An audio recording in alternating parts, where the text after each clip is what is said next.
The giant halibut is one of the largest deep-sea predators that lives in the cold waters of the North Pacific and North Atlantic Oceans. It is often considered a symbol of commercial and recreational fisheries in the United States, especially in Alaska, where annual catches reach hundreds of thousands of tons. Its economic value is high because its white, firm meat, few small bones, and its ability to be processed into a variety of high-end dishes.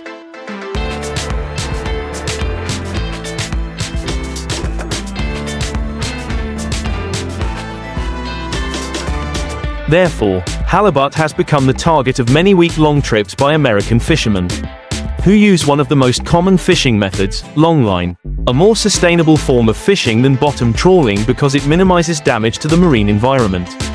Although there is still controversy about whether overfishing can affect the species' population. Halibut can be more than 3 meters long and weigh over 300 kilograms. There are giant individuals recorded in the history of Alaskan fishing, when fishermen recounted the scene of them struggling for hours just to pull a single fish onto the deck.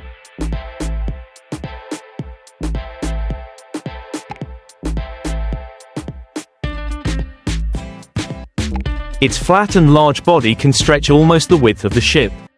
The cold eyes of the bottom fish make people think of a prehistoric creature. In fact, halibut is a fish that has existed for millions of years. Evolved to lie pressed on the seafloor with eyes focused to one side. A typical feature of the flounder group, helping them observe prey from an ambush position. When the fishing season begins, American fishermen prepare dozens of kilometers of long fishing lines, on which are attached thousands of hooks.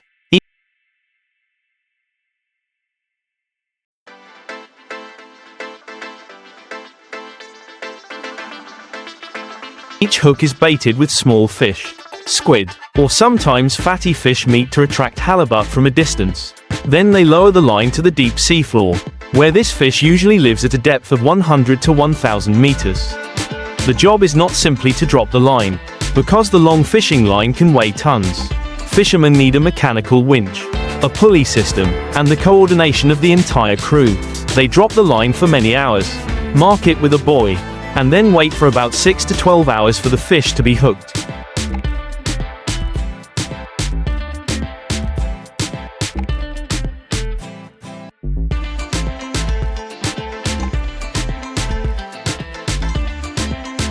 When pulling the line up, each giant halibut appears, thrashing violently, making the job dangerous. In some cases, fish weighing hundreds of kilograms jump off the deck, knocking the fishermen into the sea, so they often use net guns or even staple guns to knock the fish down before pulling them up.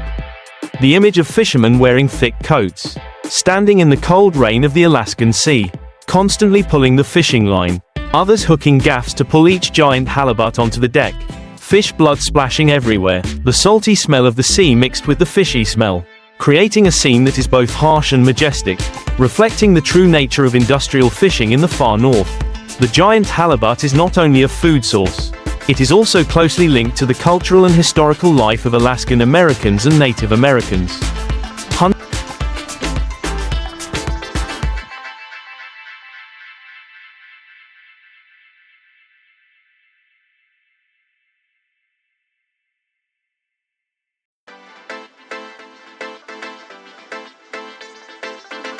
Hundreds of years ago, they used wooden boats to hunt halibut, using the bones and meat for processing, and the skin was dried to make utensils.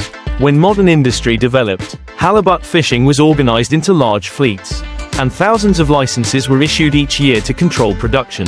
The US government imposed strict quotas, and if exceeded, fishermen would be severely punished. Because halibut grows slowly and takes many years to reach commercial size.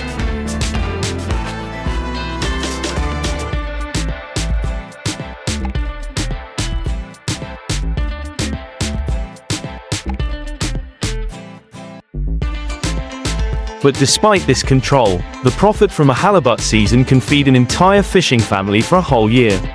So they still braved the wind and snowstorms to go out to sea. Their 30 to 40 meter long steel boats cutting through the waves, filled with fishing lines, ice boxes and fuel for a journey of thousands of nautical miles. Long fishing lines are often carefully prepared in advance. Each hook is manually baited, and workers in the harbor work for hours just to complete thousands of hooks.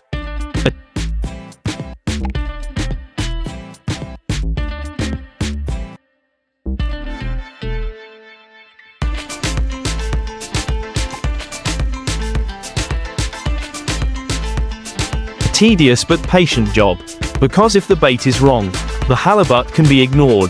When the line is dropped, it is like a giant arm stretching across the seabed, spreading traps across the area, making it easy for any passing fish to get caught. Sometimes not only halibut, but also cod, sharks, and even seabirds are caught on the hook, creating a phenomenon called bycatch, a serious environmental problem that many conservation organizations have spoken out against. But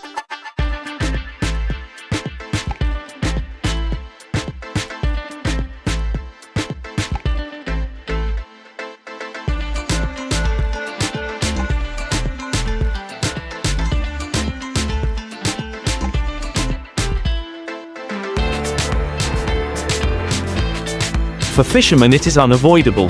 They only focus on how to catch as much halibut as possible to meet market demand. American fishermen who participate in longline fishing trips for giant halibut are often trained from a very early age. Many are second and third generations of families who live off the sea. Their childhood memories are associated with the image of their fathers returning from the ocean. On board a halibut weighing hundreds of pounds. The smell of salt and diesel fumes from the ship's engine, all of which have formed a distinct identity of the coastal areas of Alaska, Washington, Oregon, and even the Northeast where people hunt for Atlantic halibut. Longline is the main method, and to operate it requires not only strength but also skill and tactics.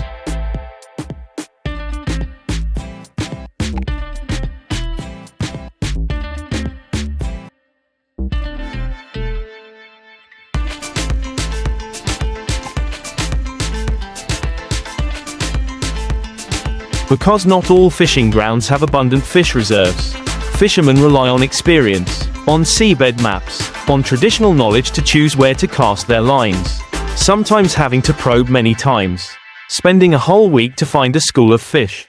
Each time the line is pulled, it is a challenge. The fishermen stand in a line, each holding a piece of line, being careful not to get their hands caught in the pulley, because a large halibut can pull so hard that it can tear off gloves.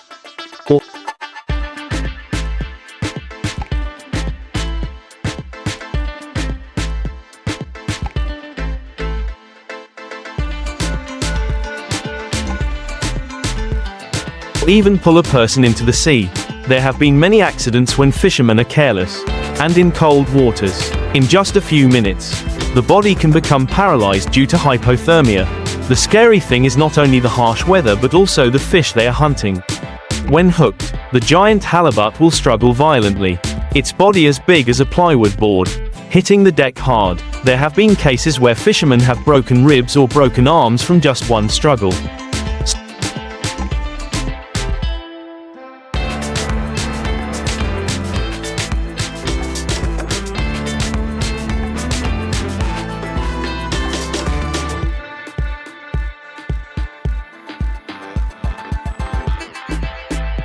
So the crew always prepares iron hooks, hammers, and even guns to control the fish before bringing them onto the ship.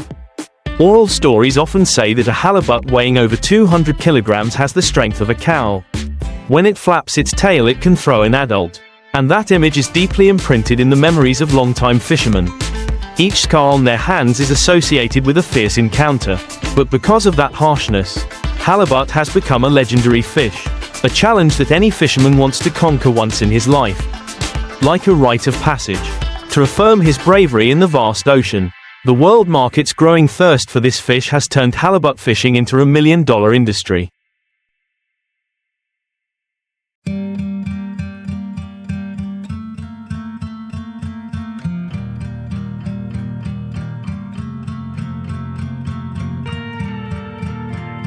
In major fishing ports like Homer, Kodiak, and Dutch Harbor, each fishing season is a bustling occasion, with boats coming and going, processing plants operating continuously. Chunks of white meat are cut, frozen, and packaged for export to Japan, where halibut sashimi is considered a luxury dish, or to Europe, where five-star restaurants use halibut fillets to prepare expensive menus. American fishermen understand that each trip to sea is a gamble. They invest tens of thousands of dollars in fuel, labor, and bait, hoping to return with hundreds of thousands of dollars in profits. But if the weather is bad or the fishing grounds are depleted,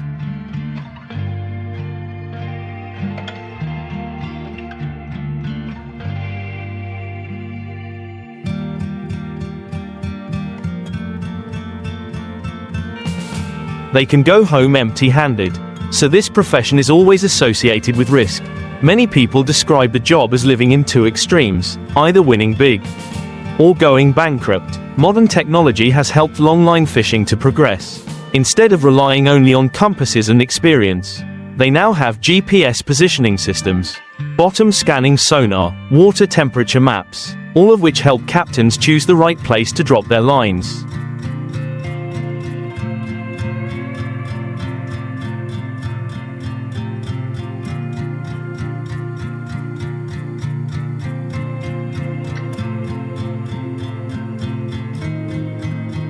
Increasing the chance of encountering large schools of halibut. The dozens of kilometers-long coils are neatly wound on the machine. When dropped, they slide smoothly through the pulleys, on which are thousands of shiny hooks. Each hook has a fresh bait attached. The fishy smell spreads in the seawater, stimulating the halibut's sense of smell from a long distance. Because they are predators that rely more on vibration and scent than sight, their eyes are located on one side to help them observe well when lying on the bottom. But in the deep darkness, the smell of blood and movement are the main signals. When the halibut lunges to bite the bait, the steel hook pierces through their sturdy mouths. Then begins a tug of war that lasts for hours as the fishermen reel in the lines.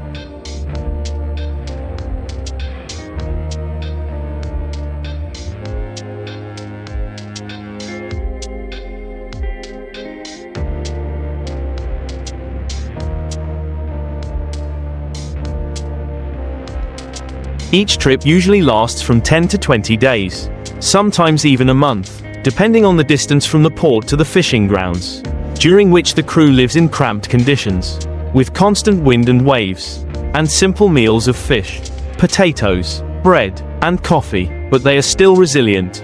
Because out there are millions of dollars waiting, people often say that halibut fishing is a profession for those who are both brave and reckless.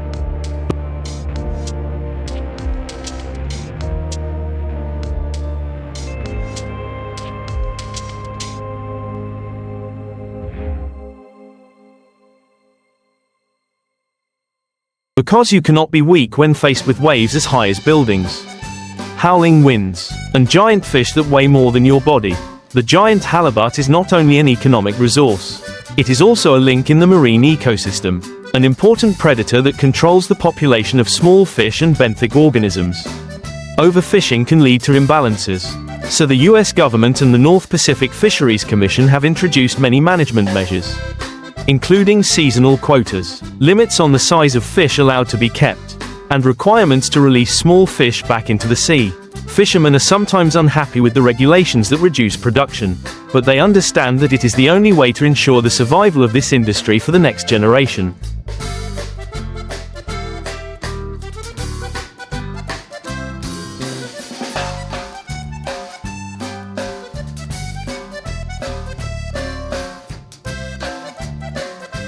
Because if they wipe out the halibut today, they will have nothing left to catch tomorrow. Thanks to such strict management, halibut stocks have remained stable for decades, making Alaska one of the typical models of sustainable fishing in the world. On commercial fishing vessels sailing from Alaska, the Bering Sea, or the North Atlantic off New England, longline techniques were not reserved for halibut alone, but were especially important for cod, a highly prized ground fish with white, flavorful meat that is consumed all over the world, from British fish and chips to Portuguese bacalhau, and which has shaped the entire New England economy since the 17th century.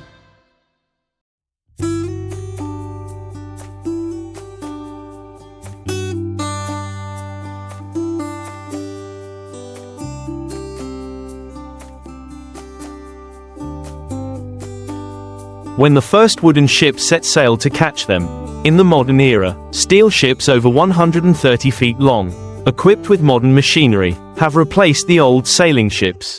But the basic principle of longline fishing remains the same as it was hundreds of years ago, a main line stretching dozens of kilometers, from which radiate thousands of short branches with hooks, each baited. Workers on board often spend hours, even days, preparing. They cut small fish, squid, or sometimes animal meat, skewer each piece onto a shiny steel hook, then roll the line into a barrel, marking the distance evenly to drop it.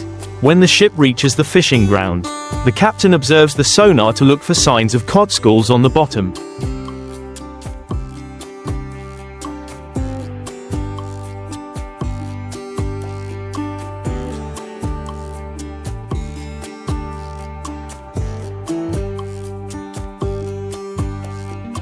The screen displays dense bright spots at a depth of 200 to 500 meters, indicating that the fish are moving. That is when the whole crew begins the line dropping process. They open the main reel. Each section of the hook line is dropped down regularly. The buoy and anchor keep the line taut and firmly on the bottom. Sometimes it takes more than 4 hours to drop dozens of kilometers of line. Then the ship anchors or moves slowly in the area, waiting for a few hours for the school of fish to come and bite the bait.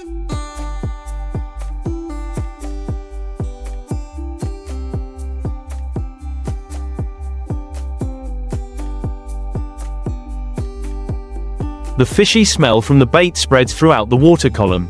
The cod with a sensitive sense of smell are easily attracted. They rush to bite and get stuck on the hook. When the time was up, the captain ordered the line to be drawn up. The winch began to pull up. The line slid through the pulleys. Each hook emerged from the water, and on it were plump cod, silver scales sparkling in the pale grey light of the North Sea.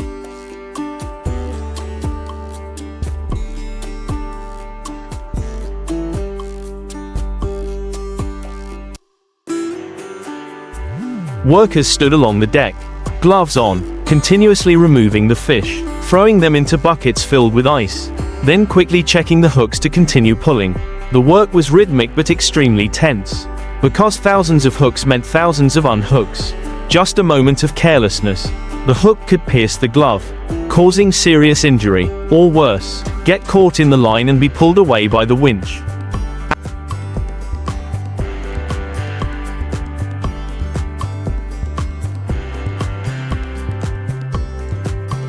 Accidents of this kind are not uncommon on commercial fishing vessels, so safety is a top priority. The crew always works in pairs, observing each other to be able to respond promptly. Compared to halibut, cod are much smaller, averaging 3 to 15 kilograms.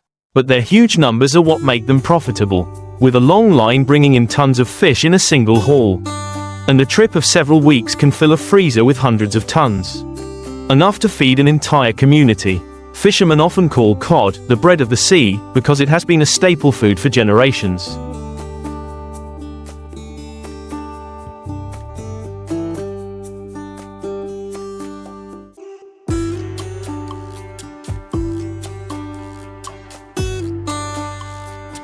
And with long lines, the harvest becomes more systematic, less destructive to the seabed than trawling, although bycatch is still a problem, with plaice, rays, and even seabirds diving down to eat the bait and getting caught on the hook. To mitigate this, many boats use bird-repelling devices, or drop lines at night when birds are less likely to be around. During the process, the deck was always soaked. The seawater was constantly pouring. The cold wind was biting. The workers wore thick raincoats, hoods, rubber gloves, and heavy boots, standing for hours in a bent position to remove fish. The movements were repeated to the point of callousness, but the joy was evident every time the freezer compartment filled up.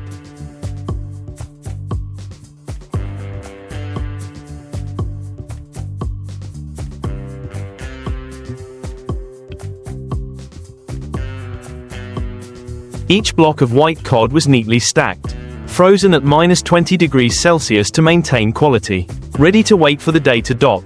When the ship returned to port, each frozen container was loaded onto a truck, transported everywhere, from the fillet processing factory in the US to the seaport exporting to Europe. Work on a commercial ship is a series of non-stop days. The work is divided into 3 shifts, day and night continuously. When one group takes a short break, the other group works. The winch is constantly turning. The fishing line is continuously lowered and pulled up, and so on and so forth. The sailors' sleep lasted only a few hours, in cramped cabins, smelling of oil, sweat, and fish, but they endured, knowing that each day meant tens of thousands of dollars in profits.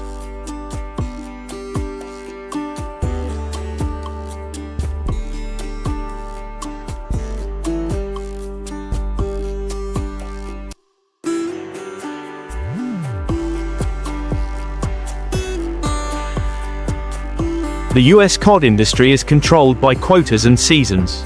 Like halibut, to ensure long-term profitability, as cod stocks suffered a severe decline due to overfishing in the late 20th century.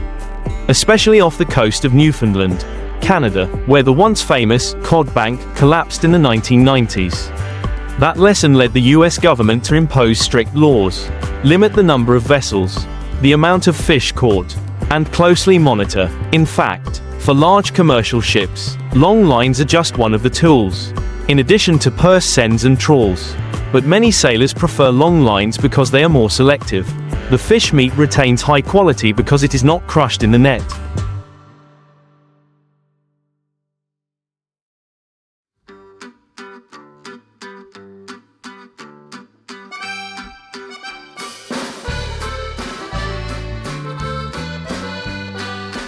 And customers are willing to pay a higher price for caught fish than for netted fish.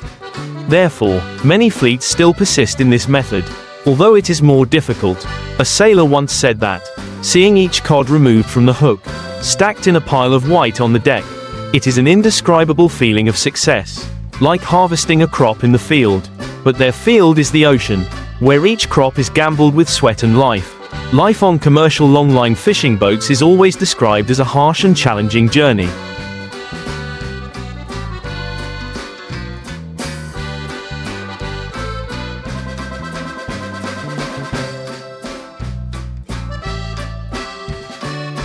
Where each crew member must give up the comfort of land to face the waves and the biting cold of the Northern Ocean.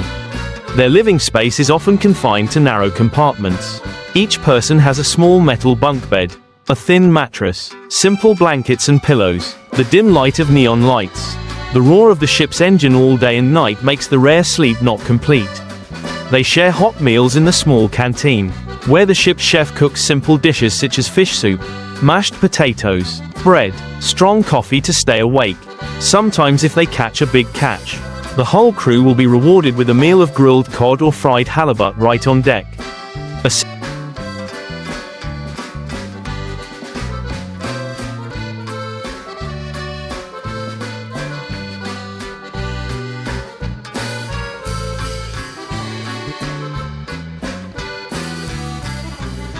simple dish but brings happiness in the middle of the sea.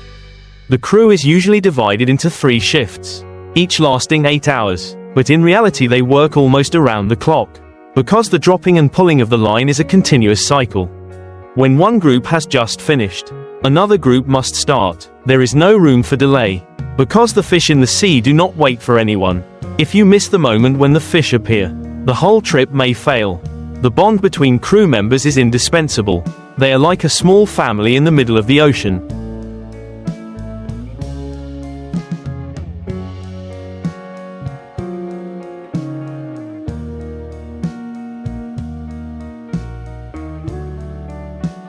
Sharing difficulties, encouraging each other to overcome storms. Tired sleepless nights, rare laughter when someone tells an old story, or when catching a strange, deformed fish, making the whole ship excited. Sometimes they organize small games during breaks, play cards, play chess, sing karaoke with an old speaker, all just to dispel the feeling of monotony and fatigue. But there are also times when tension erupts, when there are few fish, when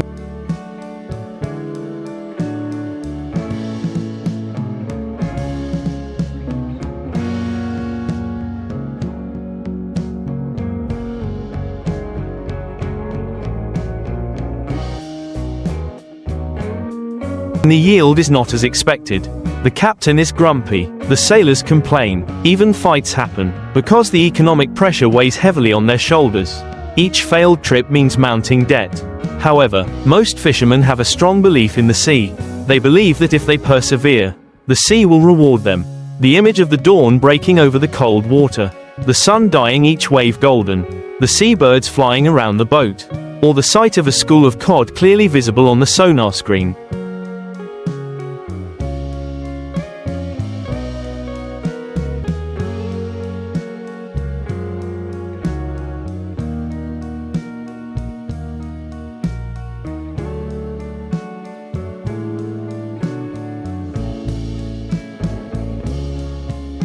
All are the motivation for them to continue. And then when the fishing line is pulled up, the deck is full of fish. All fatigue disappears, leaving only joy. The freezer on the boat is the most important place. Tons of fish are brought here, frozen instantly at -20 degrees Celsius, so that when they return to shore, the quality of the fish is still as new, meeting the strict requirements of the international market. This freezing technology is the result of decades of development, helping commercial fishermen to bring fresh fish to every corner of the world.